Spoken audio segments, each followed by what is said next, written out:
يا أيها الناس اعبدوا ربكم الذي خلقكم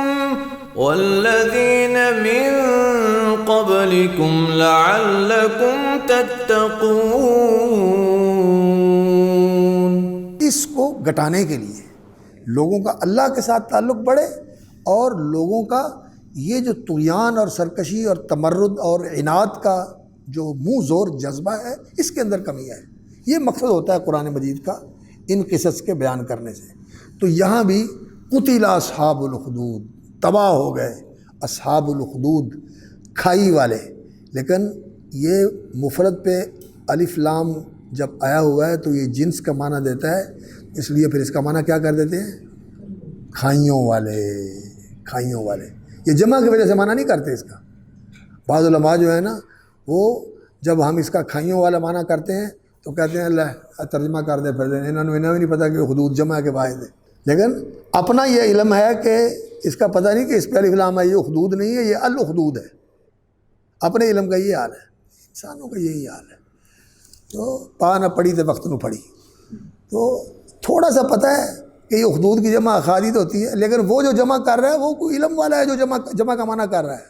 وہ کوئی علم والا ہے جمع کا معنی کر رہا ہے، اور اس کے پیچھے علماء کا بیان کیا ہوا یہ علم ہے۔ امام سالبی نے اور امام واحدی نے اور امام طبری نے اور اس طرح دیگر علماء نے جو قرآنی تفسیر کے اندر بڑے موسوعے کی حیثیت رکھتے ہیں، انہوں نے کہا کہ اس طرح کا واقعہ ایران میں بھی ہوا، اس طرح کا واقعہ شام میں بھی ہوا، اس طرح کا واقعہ عراق میں بھی ہوا، اس طرح کا واقعہ حبشے میں بھی ہوا، اور اس طرح کا واقعہ حجاز میں نہیں، یمن میں، حجاز کے علاقے نہیں، یمن کا علاقہ جیزان، اس میں بھی یہ واقعہ ہوا۔ تو اس طرح کے واقعات لوگوں کے اندر مشہور تھے، لوگوں کے اندر مشہور تھے، اور ان کے پیچھے ایک ہی سبب نہیں تھا، لیکن ان کا مشترکہ سبب کیا تھا؟ مشترکہ سبب یہ تھا کہ جو لوگ غلط تھے انہوں نے حق پرستوں کو، اللہ اکبر، ان کی حق پرستی کی سزا دینے کے لیے یہ ظلم ڈھایا، انہوں نے یہ ظلم ڈھایا۔ ایران والے کے بارے میں یہ لکھا ہوا ہے کہ وہ بدبخت ایسا تھا جو بادشاہ تھا کہ اس نے اپنی بہن کے ساتھ نکاح کر لیا، اپنی بہن کے ساتھ نکاح کر لیا، اور قانون بنا دیا کہ یہ جائز ہے، اور اس کے خلاف جب لوگوں نے مظاہرہ کیا تو اس نے کہا کہ یہ نعوذ باللہ یہ الہی قانون ہے، اللہ کا حکم یہ ہے۔ اور اس وقت بادشاہ جو تھا وہ یہی سمجھتا تھا کہ جو میں کہتا ہوں یہ اوپر سے آیا ہوا ہے، میرا کہنا اور اللہ کا کہنا ایک ہی ہے۔ وہ اپنے آپ کو ایسے ہی سمجھتے تھے، اور وہ تو ایسا سمجھتے تھے، اور وہ ظالم تھے، اور اللہ معاف کرے اب جو جمہوریت ہے وہ کیا ہے؟ وہ بھی یہی ہے کہ انسان خود اپنا حاکم ہے، حکم اس کے لیے وہی ہے جو یہ کہے، جو یہ انسان کہتا ہے وہ اس کے لیے حکم ہے، اور انہوں نے شریعتوں کے حکم سارے معطل کر دیے ہیں۔ تو یہ بھی انسان کی حاکمیت جو ہے اس کو مسلط کرنے کے لیے یہ سارا نظام جو ہے وہ بنا ہوا ہے۔ تو کفر جو ہے وہ پیر ہے آدم، جواں ہے لات و منات۔ آدم بوڑھا ہو گیا لیکن کفر اور شرک کے طریقے جو ہے یہ وہی ہیں، جواں ہے لات و منات۔ یہ لات و منات ابھی تک وہی ہیں جو پہلے تھے، آج بھی یہ وہی ہیں۔ اس کے خلاف جب لوگوں نے خروج کیا اور اس پر احتجاج کیا تو اس نے ان احتجاج کرنے والوں کے ساتھ ایسے کیا، اور اسی طرح یہ ایک جگہ واقعہ نہیں ہوا، اس طرح کے واقعات کئی جگہوں کے اوپر ہوئے۔ تو اس وجہ سے قتل اصحاب الخدود، تو اللہ رب العزت نے ان کی طرف اشارہ کر کے یہ کہہ دیا کہ قتل اصحاب الخدود، یہ کھائیوں والے تباہ ہو گئے، برباد ہو گئے، مٹ گئے۔ یہ معنی بھی ہے اللہ کے عذاب کے مستحق ٹھہرے، اللہ کی لعنتوں کے مستوجب ٹھہرے، یہ سارے معنی اس کے اندر قتلہ کے اندر آتے ہیں۔ اور مولانا میر حسن اصلاحی رحمۃ اللہ علیہ نے اس کا معنی یہ کیا ہے، اور وہ کہتے ہیں کہ قتل اصحاب الخدود النار ذات الوقود اذ هم علیہا قعود وهم علی ما یفعلون بالمؤمنین شہود۔ وہ کہتے ہیں کہ یہ دنیا کے اندر کھائی والا معاملہ نہیں ہے، کھائیاں تھیں۔ وہ کہتے ہیں کہ اس سے مراد یہ ہے کہ جہنم، قتل اصحاب الخدود، اخدود سے مراد جہنم ہے، وہ کھائی جو آگ کی بھری ہوئی ہے، النار ذات الوقود، اذ ہم علیہا قعود ہم علی ما یفعلون بالمؤمنین شہود، وہ اس کا معنی آخرت کے ساتھ کرتے ہیں۔ لیکن یہ جو اس طرح کے جدید مفسرین ہیں اور سلفی تفسیر کا ان کے ہاں جو ہے نا وہ اعتبار نہیں ہے، یہ سلفی تفسیر کو اتنی اہمیت نہیں دیتے۔ وہ یہ کہہ دیتے ہیں کہ جی قرآن مجید نے تو ذکر نہیں کیا، قرآن مجید نے تو یہ تفصیلات بتائی نہیں ہیں، اس لیے مفسرین نے جو تفصیلات ذکر کی ہیں وہ تو ایک واقعہ ہے جو جیزان کے علاقے میں پیش آیا، حالانکہ وہ صحیح مسلم کی روایت ہے، صحیح مسلم کی روایت ہے، حضرت شعیب رضی اللہ تعالیٰ عنہ بیان کرتے ہیں، اور وہ بھی اس کا مصداق ہے، وہ بھی اس کا مصداق ہے۔ جو مفسرین ذکر کر دیتے ہیں اس طرح کے واقعات، وہ اس کے مصادیق کے اندر ہے، یعنی اس آیت کے مصادیق میں یہ بھی آتا ہے، اور واقعات بھی جو علماء نے اور علماء تاریخ نے ذکر کیے وہ بھی اس کا مصداق ہے۔ لیکن یہ جو ہے نا لمز سے اور اس طرح کا جو ہے نا تمسخر کے انداز میں سلفی تفسیر کا ذکر کرنا، یہ اس سے چوکتے نہیں ہیں، یہ بڑا اس کا اہتمام کے ساتھ ذکر کرتے ہیں کہ مفسرین نے ایسے کیا۔ آپ بھی تو مفسرین میں شامل ہوتے ہیں نا، تو بہرحال یہ ایک رجحان ہے ان کا، اور یہ ان کا ایک طرز فکر اور طرز عمل ہے، اور پہلے تو کچھ کم تھا، لیکن جیسے جیسے زندگی میں آگے بڑھتے گئے، اللہ تعالیٰ معاف فرمائے، ہمارا حسن ظن ہے ان کے متعلق، لیکن یہ حدیث کے متعلق ان کا یہ جو ہے نا استخفاف، انکار تو نہیں کہتے لیکن استخفاف، اور اس کی وہ قدر و منزلت نہ پہچانا، یہ بڑھتا چلا گیا۔ تدبر قرآن کے بعد جب تدبر حدیث کا سلسلہ انہوں نے شروع کیا نا، تو وہ زیادہ جو ہے نا وہ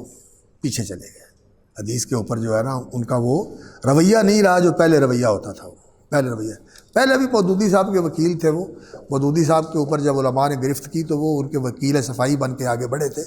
مولانا اسماعیل رحمۃ اللہ علیہ سلفی، ان کی جو کتاب ہے جماعت اسلامی کا نظریہ حدیث اور حدیث کی تشریح اہمیت، اس میں انہوں نے ان سب کی بڑی اچھی خبر لی ہے۔ پڑھنے والی ہیں یہ کتابیں، پڑھا کرو بیٹا، پڑھا کرو، مطالعہ کیا کرو۔ تو اس وقت بھی یہ چیز تھی، متاثر تھے اس سے،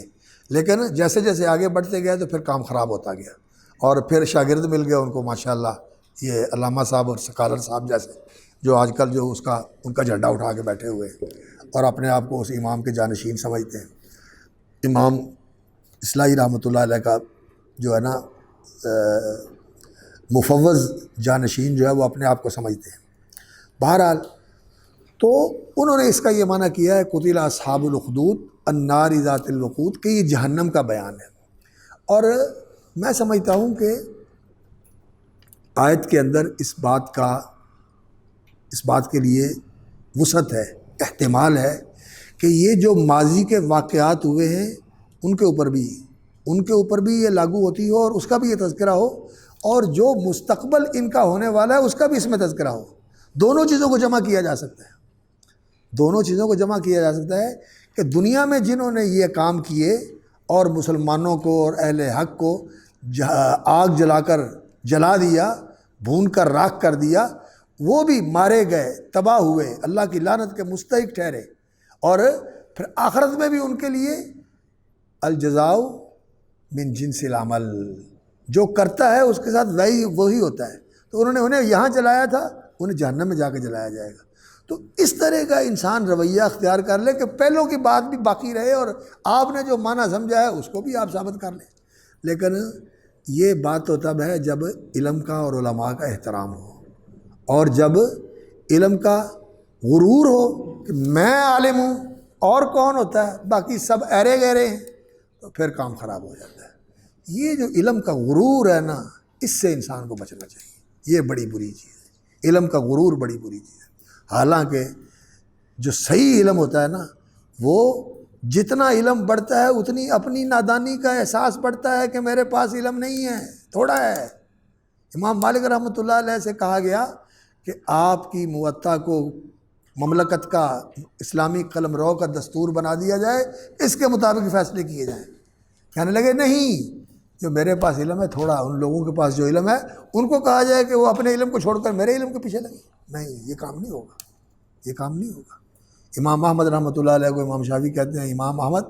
آپ کا علم کا حدیث زیادہ ہے، جو صحیح حدیث ہو مجھے بتا دیا کرو، مجھے پتہ نہیں ہے۔ اور علماء نے وہ حدیثیں جمع کی جو امام شافعی رحمۃ اللہ علیہ کے بعد صحیح ہوئی، اور امام بہقی نے بھی، اور اسی طرح امام سبکی نے بھی، اور اسی طرح اور بھی بعض علماء نے نام لکھا ہوا ان کا، کہ انہوں نے وہ حدیثیں جمع کر کے کہ امام شافعی رحمۃ اللہ علیہ نے اس بات پر اس کو معلق رکھا تھا کہ صحیح ہو گئی تو میں اس پر فتویٰ دوں گا، اور صحیح ہوگی اور اس پر فتویٰ دینا یہ امام شافعی کا مذہب ہے۔ حدیث وہ بدل، تو صحیح علم جو ہے یہ انسان کے اندر تواضع پیدا کرتا ہے، اور جو علم انسان کے اندر گھمنڈ اور غرور اور تعالم، میں بڑا عالم ہوں، یہ جو چیز انسان کے اندر پیدا کرے تو اس علم کے اندر مرض ہے، وہ ایک بیماری کا سبب بنا ہوا ہے جس نے اس بیماری کو بڑھاوا دیا ہے۔ اور یہ تعالم اور یہ تعلی اور یہ اغترار اپنے علم کے ساتھ، اور ہر وقت یہی کہنا کہ بس انا ولا غیری اور ہم چما دیگرے نے، بس میں ہی سب کچھ ہوں، باقی کسی نے کی آدھا چھٹ پرادی کی گل کرنی ہے، پتہ ہی ادھر نہ ہی نہیں لینا چاہیے۔ یہ جو رویہ ہوتا ہے نا، یہ علماء کے اندر نہیں ہونا چاہیے، طلبۃ العلم میں یہ نہیں ہونا چاہیے، طلبۃ العلم میں نہیں ہے۔ میں شیخ البانی رحمۃ اللہ علیہ کا ایک محاضرہ سن رہا تھا، اللہ اکبر، تو انہوں نے شیخ صاحب رحمۃ اللہ علیہ کی تعریف کے اور تقدیم کے لیے مجدد اور محدث اور محقق اور اس طرح کے الفاظ استعمال کیے۔ تو شیخ رحمۃ اللہ علیہ نے جب تقریر شروع کی تو انہوں نے کہا میں وہی بات کہتا ہوں جو ابو بکر صدیق رضی اللہ تعالیٰ عنہ نے کہی تھی، اللہم لا تؤاخذنی بما یقولون واجعلنی خیرا مما یظنون واغفر لی ما لا یعلمون۔ یا اللہ یہ میرے بارے میں گمان کرتے ہیں، جو ان کا گمان ہے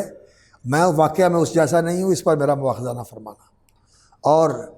جو میں کرتا ہوں اللہ اکبر ان کے کہنے پر میرا مواخذہ نہ کرنا، اور جو میرے بارے میں یہ گمان رکھتے ہیں مجھے اس سے بہتر بننے کی توفیق عطا فرما، وجعلنی خیرا مما یظنون ولا تؤاخذنی بما یقولون، اور جو میرے متعلق یہ کہہ رہے ہیں اور میں واقعتاً ویسا نہیں ہوں، اس پر میرا مواخذہ نہ فرمانا، اور واغفر لی ما لا یعلمون، اور میری کمزوریاں اور میری کمیاں اور میری کوتاہیاں جو ان کے علم میں نہیں ہیں وہ مجھے معاف کر دیں، وہ مجھے معاف کر دیں۔ تو یہ انہوں نے ابوبکر صدیق رضی اللہ تعالیٰ عنہ کا قول ذکر کیا، اور یہ ہم اکثر ان کی مجلسوں میں سنا کرتے تھے، جب کبھی بھی ان کی بات سننے کا موقع ملتا تو وہ ان کی تعریف کی جاتی تو وہ یہی کہا کرتے تھے۔ تو انسان کو لوگوں کی تعریف سے مغرور نہیں ہونا چاہیے، چاہے جائے کہ انسان جو ہے وہ اللہ رب العزت نے اس کو کچھ علم و بصیرت کے ساتھ نواز دیا ہے تو وہ لوگوں کو کم تر سمجھنا شروع کر دے، ایسا نہیں ہونا چاہیے۔ ہاں جو چیز کمزور معلوم ہوتی ہے اس کی انسان نشاندہی کر دے اور اس کے بارے میں بتا دے، اصلاح کے لیے اور تعلیم کے لیے اور تربیت کے لیے، تاکہ لوگوں کو سمجھ آ جائے اور سیکھ جائیں اور جان لیں کہ ایسے موقع پر انسان کو کیا رویہ اختیار کرنا چاہیے۔ تو انہوں نے اس کا یہ معنی کیا ہے اللہ تعالیٰ معاف فرمائے اور اللہ تعالیٰ ان کے درجے بلند فرمائے۔ بہرحال انہوں نے قرآن کی خدمت کی ہے اور بڑی قابل قدر خدمت کی ہے، لیکن ہر بندے کے کام کے اندر کوئی چیزیں ہوتی ہیں جو قابل مواخذہ ہوتی ہیں اور قابل رد ہوتی ہیں۔ ایسی چیزیں ان کے ہاں بہت زیادہ ہیں، تھوڑی نہیں بہت زیادہ ہے، لیکن اس کے باوجود اس میں بڑی خوبیاں ہیں جن سے استفادہ کرنا چاہیے۔ ہم بالکل یہ کلیہ نفی نہیں کرتے، ہم تو امام زمخشری اللہ تعالیٰ ان پر بھی رحمت فرمائے اور معاف فرمائے، حالانکہ وہ بہت بڑے معتزلی تھے اور حنفی بھی تھے اور شاعر اور ادیب بھی تھے، تو لیکن قرآن کے بلاغت کے حوالے سے انہوں نے بڑا کام کیا ہے، ان کی بھی عزت کرتے ہیں، ان کا بھی اکرام کرتے ہیں، لیکن یہ کہتے ہیں کہ جو چیز غلط ہے اس کا بتانا چاہیے اور اس کے بارے میں لوگوں کو آگاہ کرنا چاہیے تاکہ لوگ اس سے مغتر نہ ہوں۔ تو لوگ ایسے ہوتے ہیں جب کسی ایک کو پڑھ لیا تو پھر کسی اور کے بارے میں نہیں جانتے تو کہتے ہیں اس کے سوا کوئی ہے ہی نہیں۔ جیسے مودودی صاحب کو پڑھنے والے وہ سمجھتے ہیں مودودی نے اسلام کو سمجھا، آج تو پہلے کسی نے اسلام کو سمجھا ہی نہیں سی، مودودی صاحب نے سمجھا اسلام کو۔ سید قطب کو پڑھنے والے کہتے ہیں سید قطب نے ہمارے دوست ایسے تھے ہمارے ساتھ پڑھتے تھے، کہتے ہیں جو فی ظلال القرآن تفسیر ہے نا، ایسی تفسیر قائم دنیا میں لکھی نہیں کی، پڑھا کچھ اور نہیں ہے فی ظلال القرآن کے علاوہ، تو اور کسی چیز کا کیا پتہ ہوگا؟ تیری علم کی کل کائنات ہی ہے، تو تجھے کسی پتہ اور تفسیر کا پتہ ہی نہیں ہے علماء نے کیا لکھا ہوا ہے۔ اللہ اکبر۔ تو اس لیے نا یہ انسان کو ایسا نہیں ہونا چاہیے، جو ان چیزوں جو ان کے اندر خیر ہے، بڑی خیر ہے، اس سے فائدہ اٹھانا چاہیے، لیکن جو کمزوریاں ہیں ان کا اظہار کرنا چاہیے۔ تو قتل اصحاب الخدود ماضی کے واقعات کے اوپر بھی منطبق ہوتا ہے اور اس کی جزا اور اس کی سزا جو آگے جہنم کی صورت میں ملنے والی ہے اس پر بھی منطبق ہوتا ہے۔ اور آیت کے اندر یہ دونوں کا احتمال ہے، اور دونوں کے اوپر یہ صادق آتی ہے، دونوں کے اوپر یہ صادق آتی ہے۔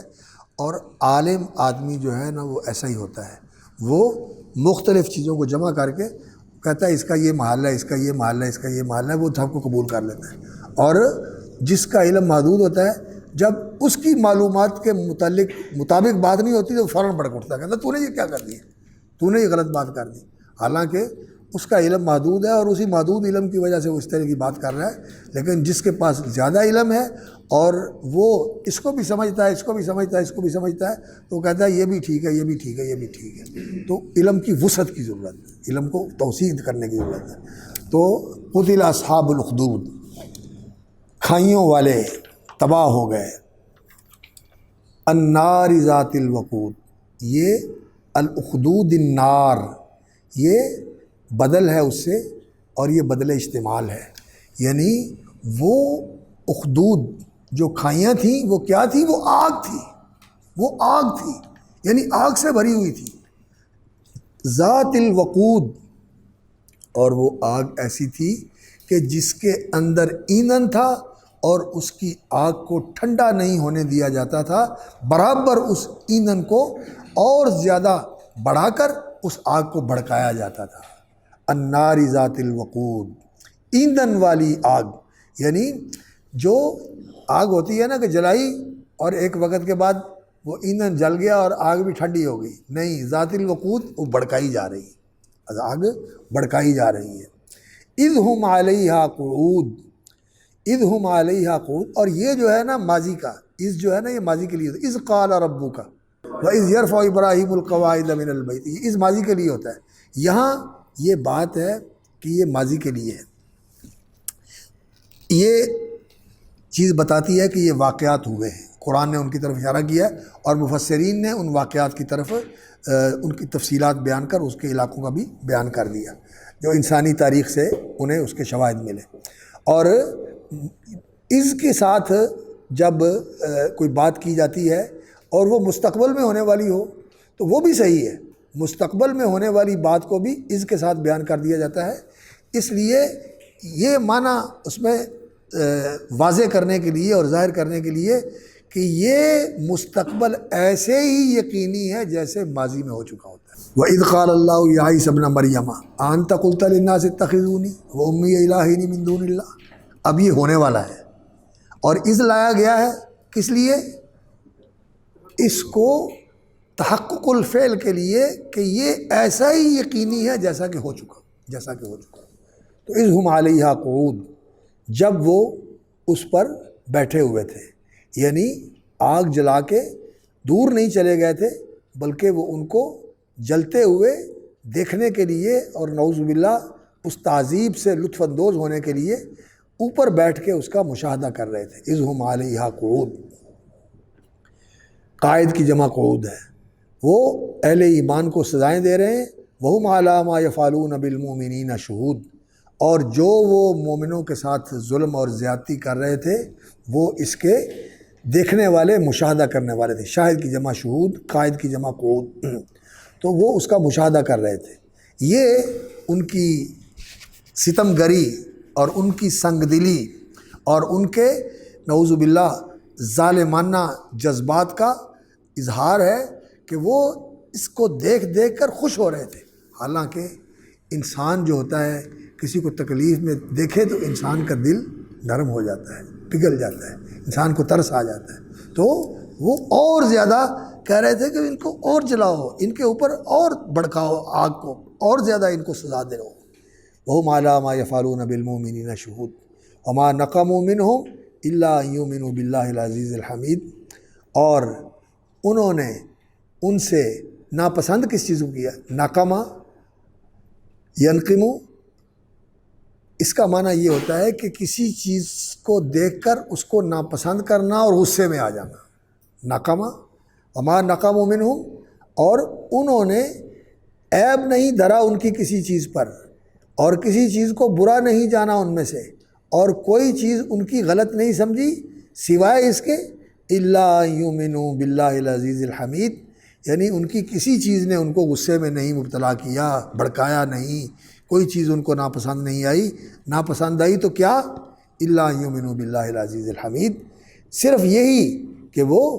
یؤمنوا باللہ العزیز الحمید، وہ ایمان رکھتے ہیں اللہ العزیز الحمید کے اوپر، یہی چیز ان کا عیب ہے، یہی چیز ان کا جرم ہے، اور یہی چیز ان کا قصور ہے۔ اللہ اکبر، ایمان لانا قصور ہے، اور ایمان بھی کس پر؟ اللہ، یہ لفظ الجلالہ اللہ رب العزت کی ذات کے لیے جو اسم ذاتی ہے، اور العزیز الحمید، وہ زبردست بھی ہے اور وہ الحمید بھی ہے، محمود بھی ہے۔ تحمید، عزیز عزت تو غلبہ، اللہ رب العزت عزت وہ غالب ہے اپنی قوت کے ساتھ بھی، اور غالب ہے عزت اپنی بلندی اور رفعت کے ساتھ بھی۔ عزیز بہت اونچا ہے اور بہت قوت والا، عزیز مقتدر، وہ بڑی قدرت والا، زبردست ہے، اور الحمید عزت والا اور قوت والا، پھر وہ الحمید قابل تعریف بھی ہے، اور اپنی ذات میں بھی وہ حمید ہے، اپنی صفات میں بھی حمید ہے، اور یہ ساری کائنات جو ہے اس کی حمد و ثنا کر رہی ہے۔ وَإِن مِّن شَيْءٍ إِلَّا يُسَبِّحُ بِحَمْدِهِ، اور حمد کا معنی ہوتا ہے الثناء بالجمیل علی وجہ التعظیم، کسی کی خوبیاں اور اس کے کمالات اور اس کے محاسن بیان کرنا محبت کے ساتھ اور تعظیم کے ساتھ۔ یہ چیزیں المحبت و تعظیم، یہ اس حمد کے اندر ضروری عنصر ہے، یہ ضروری چیز ہے، یہ اس کے اندر ہوتا ہے، محبت بھی ہو اس کے ساتھ اور اس کی تعظیم بھی ہو۔ وگرنہ کئی لوگ جو ہے وہ کسی کی تعریف کرتے ہیں، لیکن اس سے مقصد کیا ہوتا ہے؟ اس کا مذاق اڑانا، اس کی تحقیر کرنا، جیسا کہ کسی نادان کو لوگ جو ہے نا علامہ کہہ دیتے ہیں، اور کسی کانگڑی کو لوگ پلوان کہہ دیتے ہیں ہوتا بیچارہ بالکل دبلا پتلا ہے، زار و نزار اس کا جسم ہوتا ہے، کہتا پلوان جی کی حال ہے تو وزیر صحت کہہ دیتے ہیں تو یہ جو ہے نا کبھی کبھی تحقیر کے لیے اور تمسخر کے لیے ہوتا ہے، نہیں، حمد جو ہے ایسی نہیں ہوتی۔ حمد یہ الثناء بالجمیل بالمحبت والتعظیم، محبت اور تعظیم کے ساتھ اس کی حمد کرنا، یہ الحمید۔ الذی لہ ملک السماوات والارض، اللہ اکبر اللہ اکبر اللہ اکبر، الذی لہ ملک السماوات والارض، وہ ہستی اس پر ایمان رکھتے ہیں جو بادشاہ ہے آسمانوں کا اور زمینوں کا۔ الذی لہ ملک السماوات والارض واللہ علی کل شیء شہید، اور اللہ رب العزت ہر چیز کو دیکھ رہا ہے، ان کے ایمان کو بھی دیکھ رہا ہے، اور اس ایمان کے اوپر جو ان کو سزا دی جا رہی ہے وہ بھی دیکھ رہا ہے، اور ان ظالموں کو بھی دیکھ رہا ہے کہ یہ ایمان والوں کے ساتھ یہ کر رہے ہیں۔ اور اللہ رب العزت کے حوصلے دیکھیں، اور اللہ رب العزت کا حلم دیکھیں، اور اللہ رب العزت کا صبر دیکھیں کہ اللہ رب العزت فوراً نہیں پکڑتا، پھر بھی مہلت دیتا ہے، پھر بھی ڈیل دیتا ہے۔ اللہ اکبر، واللہ علی کل شیء شہید۔ یہ قرآن مجید سچی بات ہے کہ تسلی کے لیے نازل ہوا ان اہل ایمان کے لیے جو اس وقت مکے کے اندر ظلم اور ستم کی بھٹی کے اندر جل رہے تھے۔ اللہ اکبر، حضرت بلال، حضرت عمار، حضرت سمیہ، اور ان کے والد یاسر، اور حضرت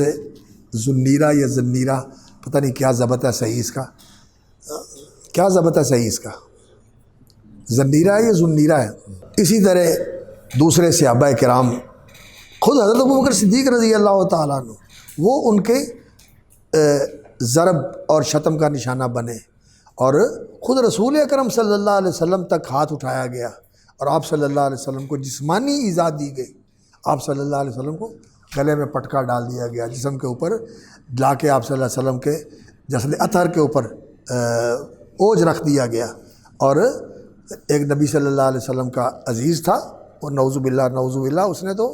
آپ صلی اللہ علیہ وسلم پر ہاتھ اٹھا لیا۔ تو یہ جو سارا کچھ ہو رہا تھا، اللہ رب العزت نے بتایا کہ میں سارا کچھ دیکھ رہا ہوں، یہ سارا کچھ تمہارے ساتھ ہو رہا ہے، میری وجہ سے ہو رہا ہے، گھبراؤ نہیں، صبر کرو۔ اور نبی صلی اللہ علیہ وسلم نے حضرت عمار بن یاسر،